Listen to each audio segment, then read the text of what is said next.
Tamil Nadu temple .net channel பார்வையாளர்களுக்கு வணக்கம். நம்ம சேனலை முதல் முறையாக பார்க்குறீங்கன்னா மறக்காமல் சப்ஸ்கிரைப் பண்ணிக்கோங்க. ஆன்மீகம் சம்பந்தமான பல வீடியோக்களை உங்களுக்காக தொடர்ந்து பதிவு பண்ணிட்டு வரோம். சரி வாங்க இன்னைக்கு வீடியோக்குள்ளே போகலாம். பழனி திரு ஆவினன்குடி கோவிலுடைய கும்பாபிஷேகம் எப்பொழுது, இது குறித்த விவரங்களை நம்ம இப்போ பார்க்கலாம். முருகன் கோபித்து கொண்டு வந்து நின்ற ஸ்தலம் என்பதால் பழனி மலை அடிவாரத்தில் உள்ள திரு ஆவினன்குடி கோவிலே மூன்றாவது படைவீடாக கருதப்படுகிறது.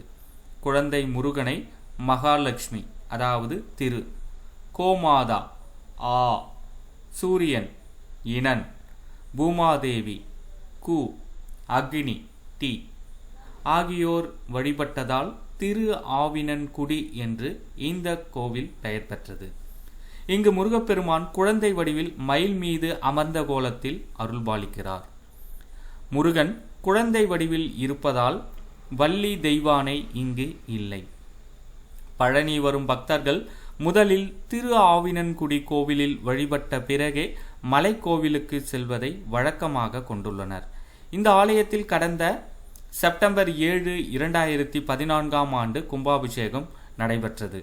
12 ஆண்டுகளுக்கு பிறகு வரும் டிசம்பர் 8, 2025 கார்த்திகை 22 திங்கட்கிழமை அன்று மகா கும்பாபிஷேக பெருவிழா வெகு விமர்சையாக கொண்டாடப்பட உள்ளது. மீண்டும் ஒருமுறை டிசம்பர் 8, 2025 கார்த்திகை 22 திங்கட்கிழமை அன்று மகா கும்பாபிஷேக பெருவிழா நடைபெற உள்ளது. இந்த தகவலை உங்களுடைய நண்பர்கள் அனைவருக்கும் தெரியப்படுத்துங்க. நன்றி, வணக்கம்.